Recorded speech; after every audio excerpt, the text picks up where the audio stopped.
Welcome viewers to the Womenpreneur show. I'm Major Sunil Shetty. At My Startup TV, every day is Women's Day. Now let me explain why. Women have been the mainstay of My Startups TV since its launch. Women not only form over 50% of our staff, but they are also in lead roles. Over 30% of our viewers are women, and we are working towards an equal or more representation in viewership too. So, on behalf of My Startup TV, I wish more power to women across the globe. Happy Women's Day. Today is International Women's Day, and we are celebrating it by hosting a series of women entrepreneurs on our channel.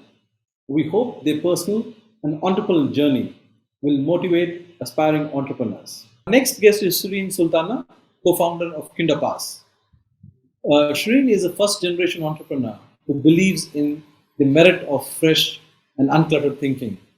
And she founded KinderPass. KinderPass is a digital child healthcare platform. The startup provides personalized guidance to track and boost babies' development during critical years of 0 to 4. Welcome to the show, Shireen. Hi, Major. Thank you for having me. Shireen, to start with, what got you into childcare? What was the motivation, or what was that moment that said you wanted to get into this space? Right. So, as you know, my background's actually been in sales and marketing across different industries. It was a fun corporate life, and then I had my son, and everything changed from that moment on.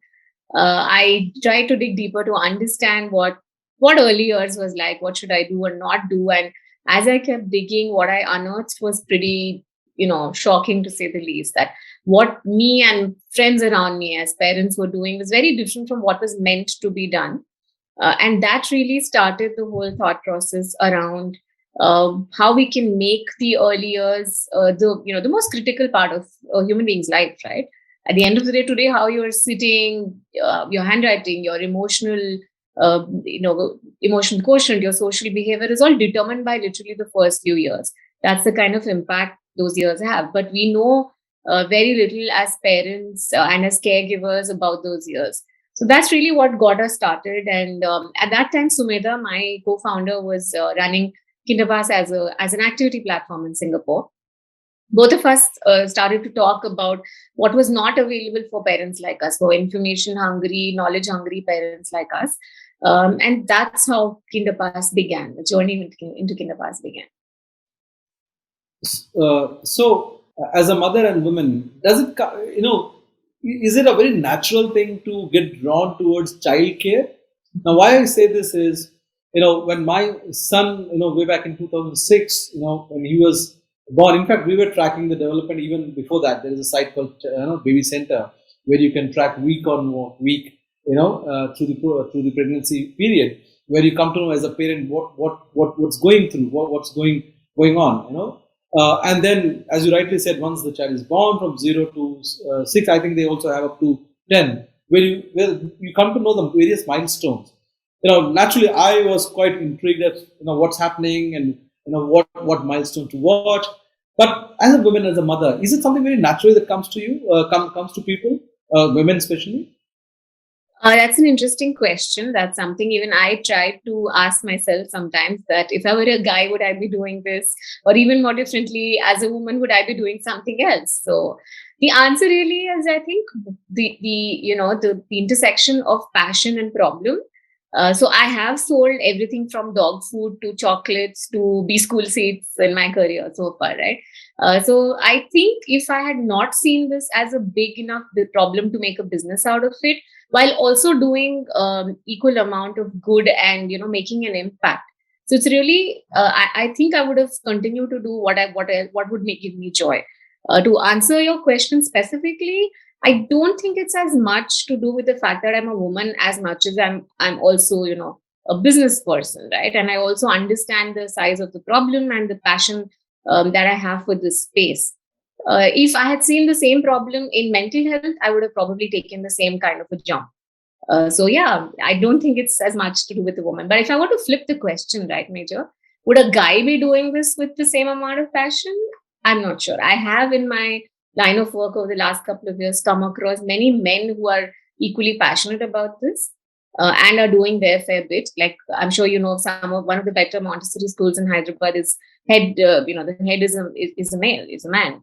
So I think it's a question of really passion, purpose, and size of price for business people and for entrepreneurs. Gender probably does play a role. The instinct does kick in, but I think it's secondary. Very interesting. Well, as I said, I had my share of observing my boy grow up and now watching my daughter grow up. Yes, I fully agree. It's not anything to do with gender, but definitely probably few men are more drawn to understanding the kids better than many out there. Okay, childcare. Bringing up child was way back. It was the whole family would be involved in it. Today, with nuclear family coming up, also there has been a disconnect on the past, where the knowledge or the information was passed on. Grandparents would do it. I've seen my grandmother or grandparents talk to my mother as to what the do's and don'ts, right? I have a younger sister who's 13 years younger to me, so I know how grandmother kind of guided my mother.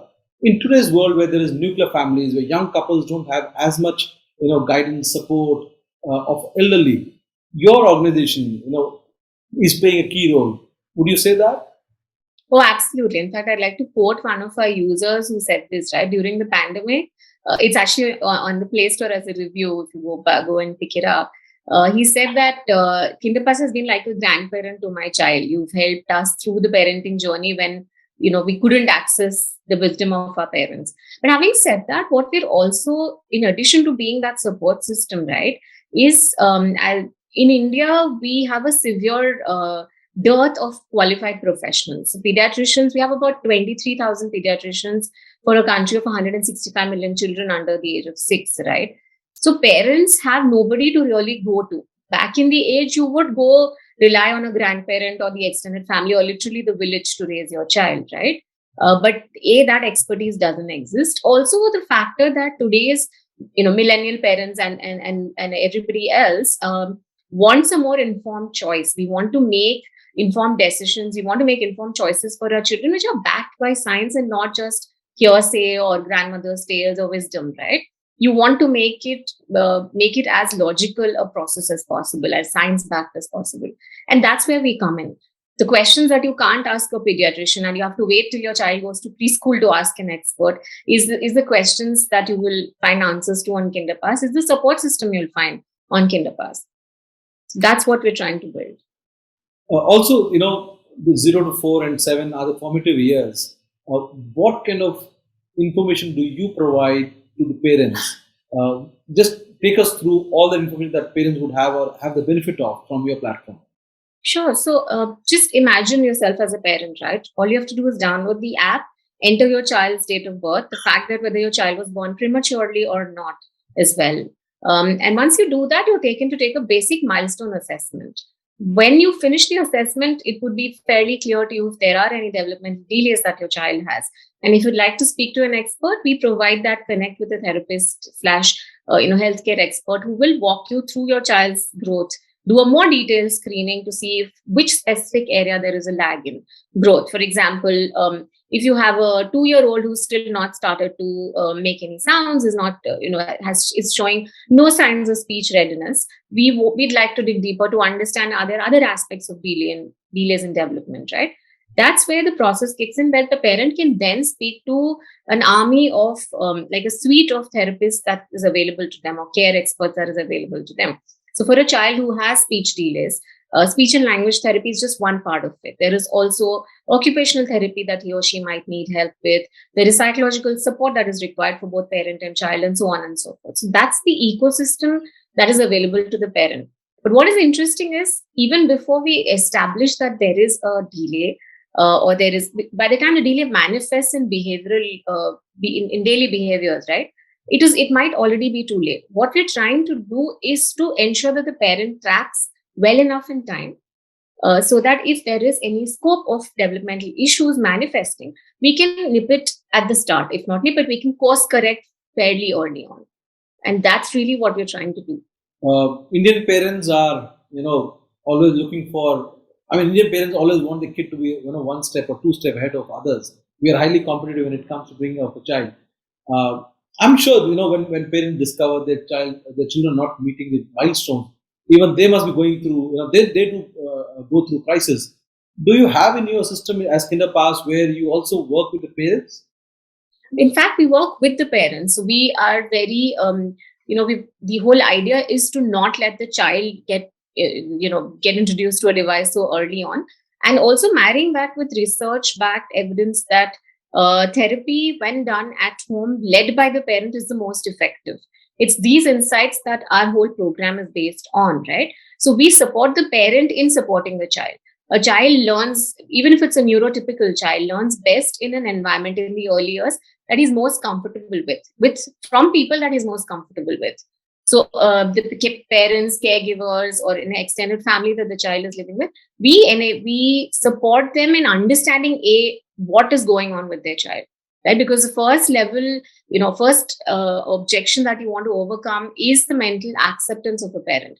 There are a lot of questions that go on in the mind of a parent whose child is showing neurodiversity, right? Like, why my child? What did I do wrong? I've actually had parents who said, is it because I married my cousin that he's like this? Right? No, So that's the kind of in process. that case, do you also provide that? That's what my question basically. Is there? I mean, do you have in your the scheme of things where you also kind of provide some support to the parents itself, because they are the ones who are going to be at the nervous end as to what's happening here. Absolutely. So we have a psychologist, a suite of psychologists that are available to help parents. So in fact, when we do an individualized education program for the parent, it is done with the help of a psychologist who continues to check in on the parent to say, okay, what stage are they at? Because it's again a journey for them as well, right? Acceptance. Then how are you molding everyday life of yours as well as of your child to ensure that the therapy progresses? What are you going through as a parent? That's the coming to the point that you're asking me. What is your journey or as a parent yourself is what the psychologist will also support with. So yes, the short answer to your question, there is definitely a support system that we provide to the parents. In fact, we also are working to build a bot where parents can just ask these questions any time of the day, because what we've noticed is most of our queries come in at odd hours when the mothers are staying awake after they've nursed their baby, or they're unable to sleep because of whatever other issues, right? So we want to be able to make that support extended to an asynchronous setup 24/7, where they can ask what they want and get answers when they want. So we are in fact all about the parent to start. With the current times as such, with COVID and everything else around it, what kind of challenges did you come across as a startup, especially when you're interacting with parents? Because there is this additional layer of risk that the children are exposed to. See, thankfully for us, our setup is entirely virtual, right? The offering is virtual. It's at home. So COVID sort of, it made it easier for us to get parents to experience what we are offering because of COVID, right? So it has been an enabler in a way. We would have been happier to do this in better times, but that's how the world has been moving on and functioning. So COVID did help us because as with ed tech as well, right, as with everything tech today, it has accelerated the rate of acceptance in every user across, whether it's parents, whether it's students, whether it's professionals, right? All of us have now come to accept the role that tech can play in learning, in change, in therapy as well. So for us, that's been a great advantage. But yes, in terms of objections, naturally, as a parent, your first question is, do I want to do this virtually, right? Isn't there a better way to do it in person? So those are the objections we've had, but we've been able to surmount it because we've had enough cases of children who've really blossomed through virtual therapy, parental therapy at home, with the support of our experts. So these case studies have come in very handy in handling objections with parents. What would you say? I mean, these days, I mean, the trend for the last few years has been preschool and kindergarten, international schools. Would you say a service like yours, KinderPass, should be available at school level so that the reach and exposure and the information available to students to the parents is right out there, than just limited to a platform?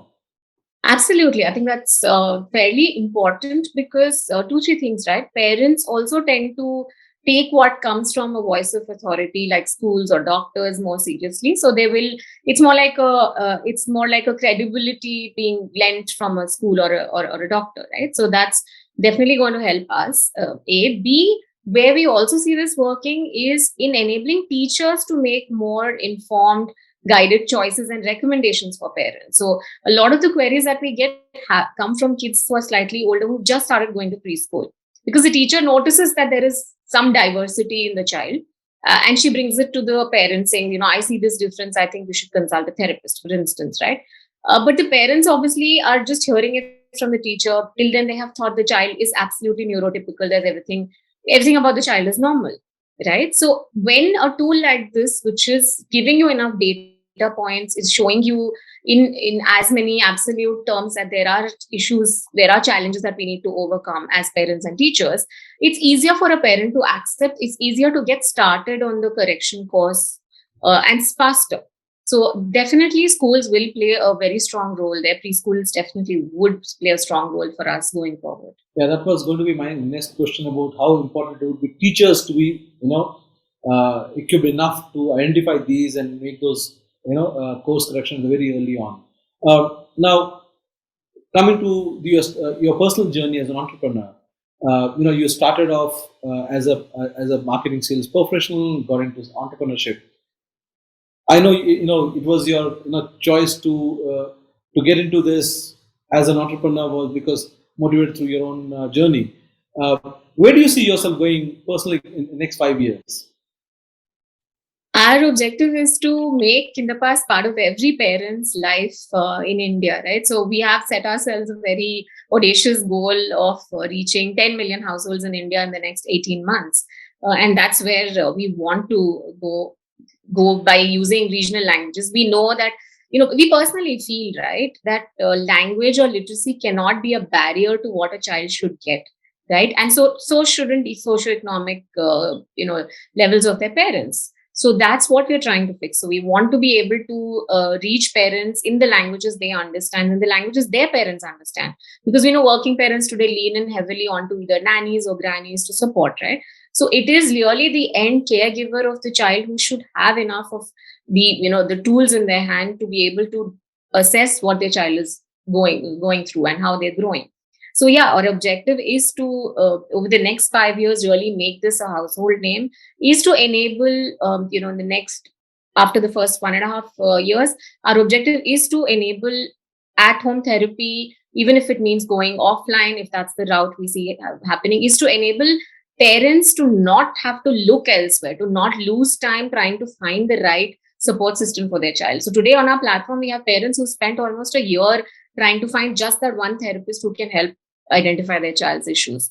Today we have users who call us from some village called, a small town called Balrampur in UP, Nokha in Rajasthan, who don't know what speech delay looks like, who don't know who they should go to. Therapist ka matlab kya hota hai has been a question we've been asked, right? So it is really to solve for cost, access, and quality for this segment across the next 5 years. That's our goal, and to then take it globally. Also, at some stage, do you see KinderPass getting into actual building professionals, training professionals? It's early days to say that, Major, but I would, never say never sort of a thing. But I think that's a good way to grow because I know as we scale, supply chain could be a challenge, supply could be an issue.